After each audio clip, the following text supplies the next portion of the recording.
Right now on the National Weather Desk, wildfires still raging in Canada, forcing thousands to flee their homes. And in California, goats are being used to prevent wildfires, but residents worry new laws could make that more difficult. We'll have the details. And a Carnival cruise ship ran into a storm as it approached South Carolina over the weekend. We'll hear from some of the passengers that were impacted. And tips on how to keep your garden healthy all summer long. From our nation's capital, this is the National Weather Desk. And a very good morning to you and welcome to the National Weather Desk. I'm meteorologist Brian Vandegraff. Well, the unofficial start to summer was this past weekend, and for parts of the country, the summer heat will begin this week. The Northeast and portions of the Midwest could see their first 90-degree days of the year, with some places seeing near record-setting temperatures. Meteorologist Christina Ernie has more.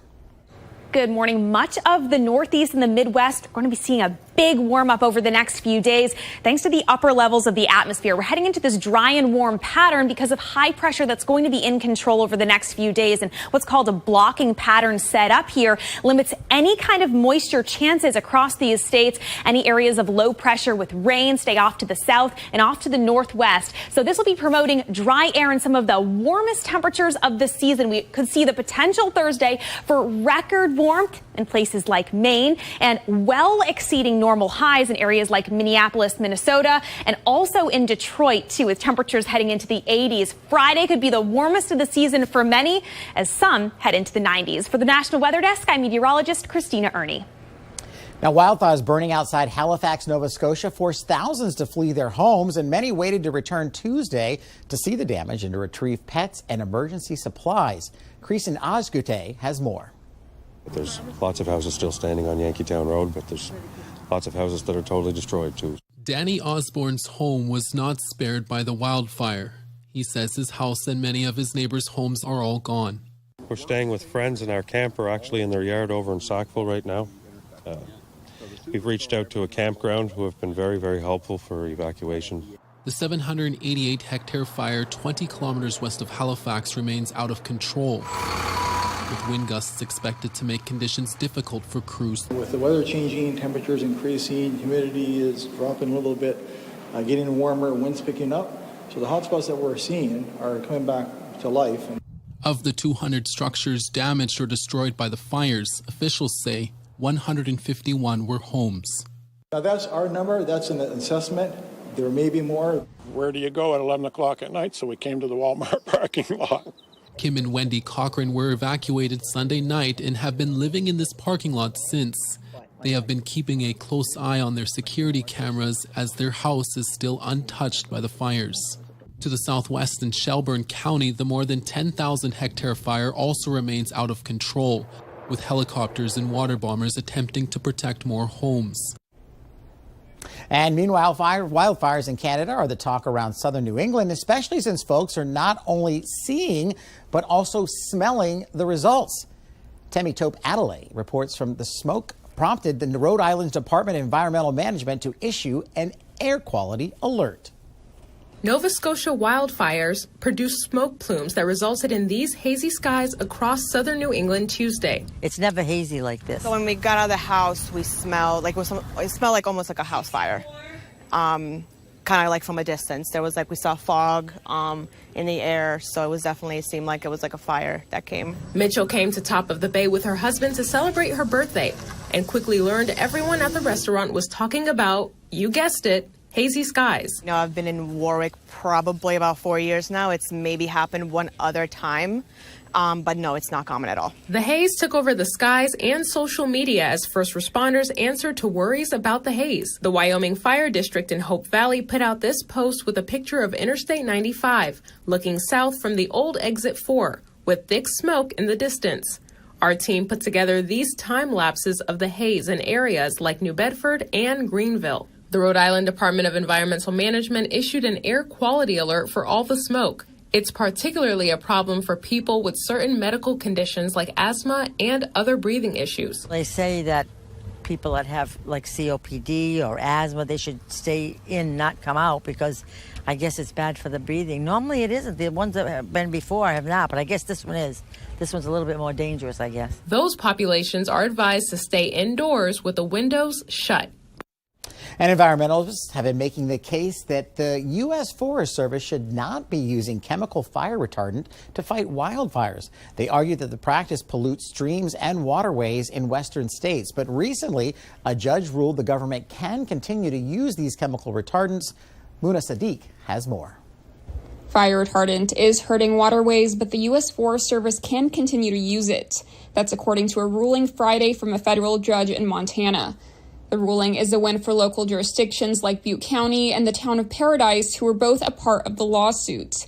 The U.S. Forest Service was being sued by an Oregon-based environmental group. They're called the Forest Service Employees for Environmental Ethics. They sued, alleging that the fire retardant chemicals would end up in waterways, hurting fish and other aquatic wildlife. A judge today sided with the U.S. Forest Service, saying sometimes dropping those chemicals into water is the only way to protect lives and property. The plaintiffs say they'll be keeping a close eye on the Forest Service. The Forest Service will have to report to the judge every 6 months on their progress. It will take about 2 to 3 years to secure a permit. And in California, goats are being used to help prevent wildfires as they graze on dry grasses that could pose a risk. But there is a concern that new rules could make it more difficult for goats to graze in some areas. Anwar Stetson has more from Chico, California. Some California goat grazers are saying state legislation could put them out of business. Goats have been used to help mow down fire-causing shrubs for years in the North State, but new regulations are making it more expensive for the goat grazing industry to operate. Business owners have been fighting Assembly Bill 1066, which originally passed in 2016. I spoke with industry leaders who told me that they usually pay workers a flat monthly salary. One of the largest, Western Grazers, says that amounts to around $50,000 a year. Because of the new law, though, it's estimated that workers will now be paid roughly $14,000 per month, which owners say will put them out of business. And even more importantly, it could make it harder to fight wildfires. Well, one thing that goats are great for is in this line of work, fuels reduction is very expensive. So goats are a much cheaper cost per acre, and that way they're also a very effective tool for maintenance and fuels reduction in general. So if we weren't able to do that, then it costs more money to get those fuels down, get them taken care of, and help protect the communities. So it would impact how many acres we're actually to help treat and how many communities we're able to help protect. Well, dreams of a sunny vacation on the high seas were dashed Sunday when a Carnival cruise ship ran into a storm as it approached South Carolina. Sedasia Small spoke with some of the disappointed passengers. For one couple, the start of their engagement and first cruise was described as a nightmare. She got really sick, and we was at sea all day, but we basically stayed in our room because she really couldn't do anything. After passing out 3 times and catching a fever, they were advised to quarantine. She started feeling better, but then the ship got caught in a terrible storm. And it was shaking us so violently, like we couldn't do anything. We didn't eat at any restaurants. Carnival cruisers say they were confused after several hours of no communication from crew members. They left us blind, not reassuring us, what was going on, where we were heading to, what the plan was. They could have updated us and let us know something. Water damages and broken glass was left of the conditions. In a statement, Carnival responded in part, quote, "Guests on board the ship were safe. Our medical staff helped a small number of guests and crew members who needed minor assistance. The weather's prolonged impact on the Charleston area delayed the ship's arrival on Sunday, and as a result, the next voyage's embarkation was also delayed." The couple says even after they got off the ship, they felt like they were still on water. As a result, they're not interested in booking another cruise. In a fun celebration, we had no relaxation, nothing at all. Man, check this out. A colony of honeybees took over a gas station wall in Texas. A bee removal company was called to a 7-Eleven in Wichita Falls. Expert reminded people that bees are dangerous, and if they feel threatened, they sting. And the vibration from items as simple as outdoor equipment, well, that can agitate them. Crews ended up breaking down the building from the opposite side of the colony and moved the bees to a new location. Well, coming up on the National Weather Desk, tips on what you can do with your outdoor garden if you live in an area that's getting lots of heat but not that much rain. And we remember one of the deadliest floods in U.S. history.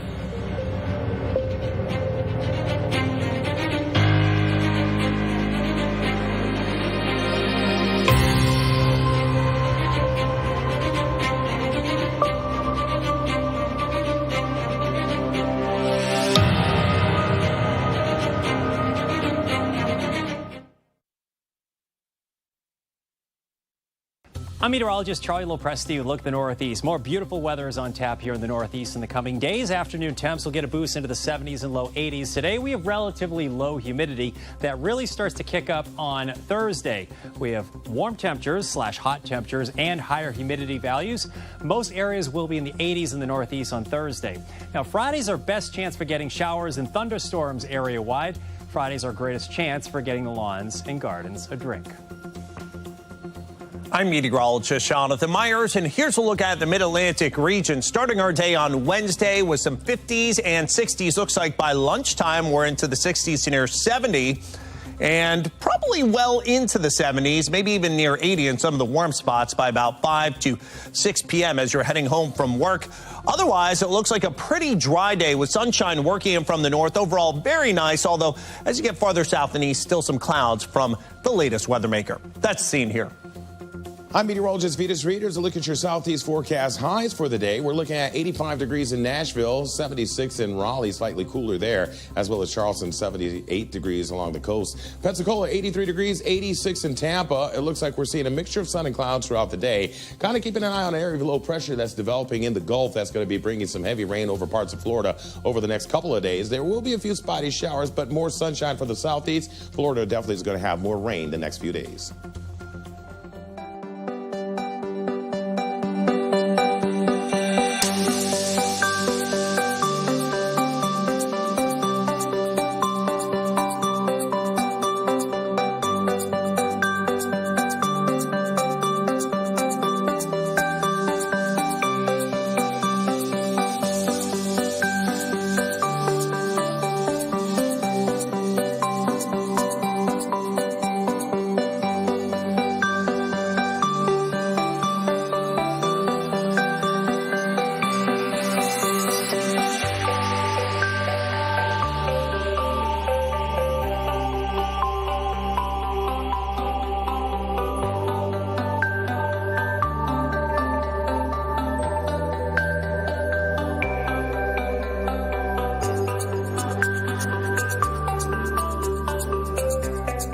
Weather Window, presented by the National Weather Desk. Some call it the blob, a giant seaweed mass that's thousands of miles wide and visible from satellite. It's washing up on the shores of beaches in South Florida. This here in West Palm Beach during the Memorial Day weekend.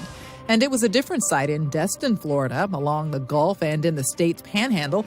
No sign of that seaweed in or near these clear, ripply waters. For more content like this, follow the National Weather Desk on Twitter. We talked earlier about the heat in the Midwest and Northeast, but if you live in that area, you may be wondering what this means for your outdoor garden. Meteorologist Andrew Buckmichael is in his garden in Columbus, Ohio, with tips on how to keep your garden healthy all season long. What is up, everyone? Andrew Buckmichael here, and we are going to do a quick update on the garden because things are really turning green, and I'm really excited to show you the progress of the strawberries. You may remember them from last year. Take a look. This is a look at the strawberry patch from last year. I had bricks weighing down all of the runners to get new plants to root in. I picked all the blooms, so there were no berries last year. However, take a look at how things are doing now that we've given it a full year, sacrificing all the berries. And those same bricks are now used to weigh down some netting because otherwise the critters are going to get to it. But check out our first good picking of berries. Boy, those are delicious. And in the last video from a couple weeks ago, the zucchinis, look how good these things are doing. They're huge. My daughter's zucchinis are thriving. I also mulched with some wood chips because of how dry it's been lately. I also did that to tomatoes back here. Let's take a look. These tomato plants were pretty small just a couple of weeks ago, but I'm trying something new this year. I'm doing a trellis system so that way I can tie these tomatoes up and get the vine to go up the string, hopefully resulting in a lot more tomatoes. The pea plants are really doing well. No peas yet. Got potatoes down here. Covered those plants up with a little bit more dirt. Onions galore all the way through here. Lettuce needs to be picked. And then over here, we got the peppers. We haven't had any rain in about 2 weeks here in Central Ohio. Now, I watered these about 5 days ago, and I also mulched immediately afterwards. So that way it locks in the moisture. And take a look. Again, I haven't watered in 5 days, but we have not had any rain. Pull back the mulch to take a look down at the soil, and this is still some rich, moist soil that does not need watering yet. So water to thirst, basically. If the soil is starting to dry out about an inch or so down, water it thoroughly, let it dry out until it runs dry so those roots really start to thrive out a little bit. But things are looking pretty good in the garden so far. If you ever tried growing asparagus, you know the season is rather short. In Michigan, asparagus farmers are already hard at work trying to pick the crops quickly. Meteorologist Heather Bricka is on the farm with more. This was a view on the Norconk asparagus farm last week, working hard to pick the asparagus that is ready. Harry Norconk, the owner of Norconk Asparagus Farm, says that last week was challenging to pick because of the cold evenings. It started out with a bang, had 5 great days of warm weather, and then it was up and down now for the last few days, and now 3 or 4 more days of low temperatures, so that's going to be a little challenging to get adequate asparagus. Warm temperatures during the day help the asparagus grow fast, but sometimes it's too fast. Mostly just the heat. When it gets into the high 70s and 80s, you just can't keep up. So we had one field get too long and had to break them all off, and that just slows everything down and cuts down on the quality. And the quality is what matters to the Norconks. This field is the asparagus that gets sent off to the processor to be bagged and eaten later. So it's stored in this large fridge until it's transported. Asparagus farmers across northern Michigan have to balance the right timing between the crop being ready and having enough people to help pick, which has been challenging. Weather is everything. Weather and having pickers. We had a lot of challenges in the past few years getting workers, but now we've gone to the H2A situation, and expensive, but at least we've been able to have pickers the last couple of years. So the last 3 years in a row, Norconk has had to raise its prices on asparagus because of the rising costs in labor and supplies, which they haven't had to do in a very long time after being in operation for more than 4 decades. That's cool stuff. Well, hurricane season starts tomorrow, but still the middle of tornado season across a vast majority of the United States. Tom Ferguson is in Oklahoma City and shows us tips to be safe and be prepared for dangerous and severe weather. According to the National Weather Service, areas underground like basements or the lowest floors of buildings are the safest places to be during a tornado. If you don't have a basement, a small interior room like a closet or bathroom is best. Staying away from doors, windows, and outside walls, and keeping your head protected, also key. They should be listening to you, watching the news, and learn the maps and geography and the radar so they can see and visibly tell if they're in harm's way from a tornado or a violent thunderstorm. Brad Greer, safety expert and CEO of DrySea, spoke from personal experience when he said to have waders on hand instead of just rain boots. Contaminated floodwaters landed him in the hospital in 2017. Greer also cautioned to stay off the roads. Commonly, people are overconfident. They drive automobiles in weather in which they shouldn't be driving their automobiles. Staying away from downed power lines, also a good idea while driving or on foot. Violent tornadoes tend to strike in April. One person died in the Cole area just last month, with 18 tornadoes total touching down, ranging from EF0 to EF3 in scale. We'll listen to those emergency responders. If they're not allowing you to go into a dangerous area, do not. Another good tip, keeping phones charged, having a portable charger on hand, maybe in your car, in case you need to reach emergency response officials. When it comes to dangerous weather, flooding can be a major one, and today marks the anniversary of one of the deadliest floods in U.S. history. Meteorologist Emily Gracie has a look back at this historic event. On May 31st, 1889, Johnstown, Pennsylvania was devastated by a massive flood. Relentless rain throughout the previous day led to a catastrophic collapse of the South Fork Dam. The unleashed torrent of water weighing 20 million tons surged forward like a towering wall, reaching a height of 36 feet and traveling at a staggering speed of approximately 40 miles per hour. The sheer force of the floodwaters obliterated everything in its path. Tragically, over 2,200 lives were lost on that day as homes, buildings, buildings, and even rail cars were swept away. The scale of destruction reduced the town to ruins, leaving its residents utterly devastated. In fact, it was the greatest single-day civilian loss of life in this country before September 11, 2001. In the aftermath of the Johnstown flood, one of the earliest major relief efforts was undertaken by the American Red Cross. Claire Barton, a prominent figure in the organization, arrived 5 days later to spearhead the relief operations. It took 5 long years to rebuild Johnstown, only for the town to face further devastation from deadly floods in 1936 and 1977. For the National Weather Desk, I'm meteorologist Emily Gracie. Time now for a short break, and as we go, let's take a view from Cherry Grove, New York. Pretty shot right there.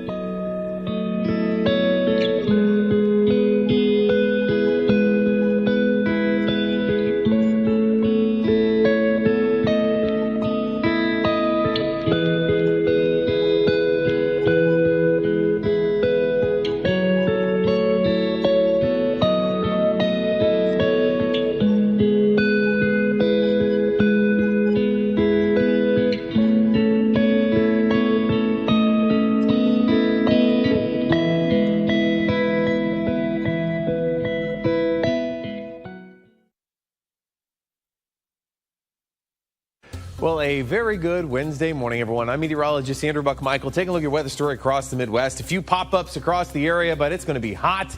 Most of us are in the 80s or 90s as we head through the day today. Tomorrow got a little bit more rain moving its way in from the west, but generally just some isolated pop-ups across the Midwest. Nothing too crazy for us.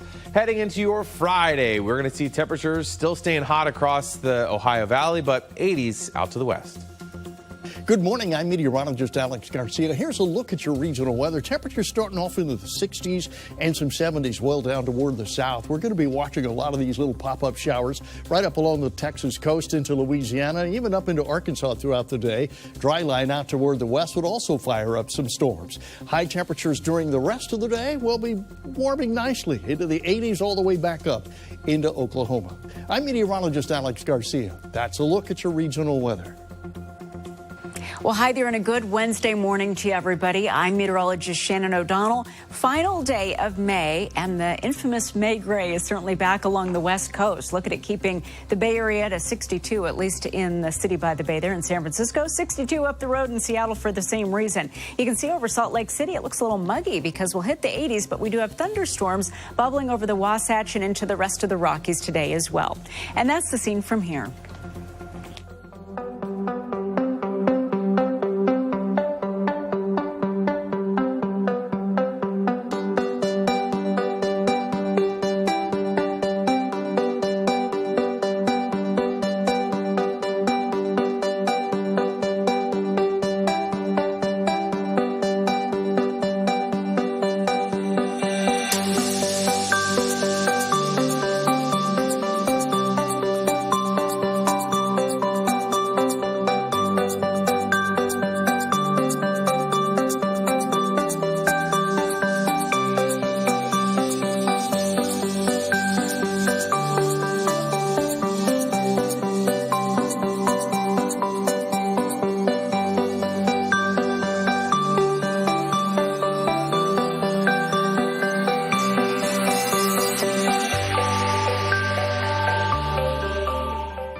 Watching the National Weather Desk.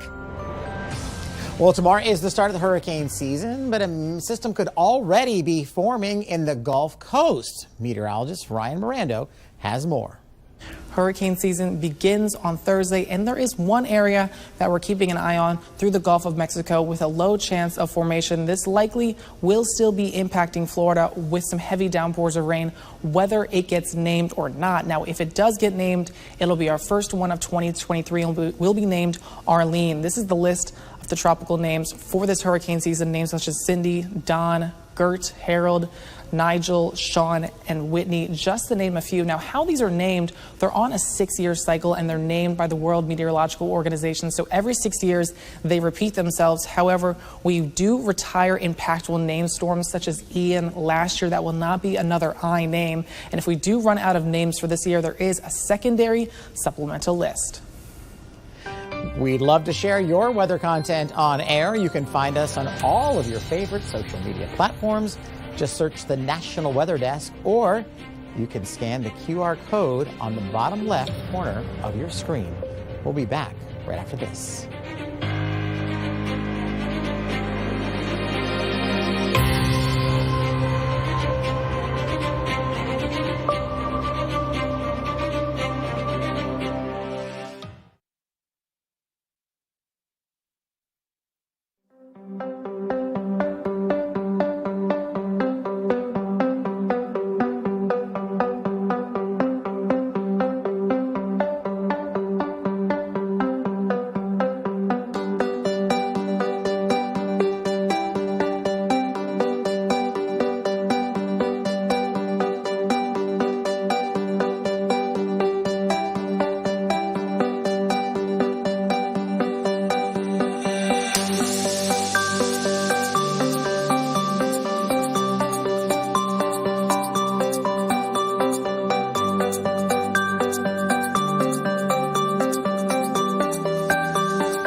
And thank you so much for joining us. Tomorrow at the start of the hurricane season, on the National Desk, we'll find out what the experts are predicting this year's season will be like. You'll want to tune in. I'm meteorologist Brian Vandegraff. Make it a great Wednesday, and we'll see you back here tomorrow.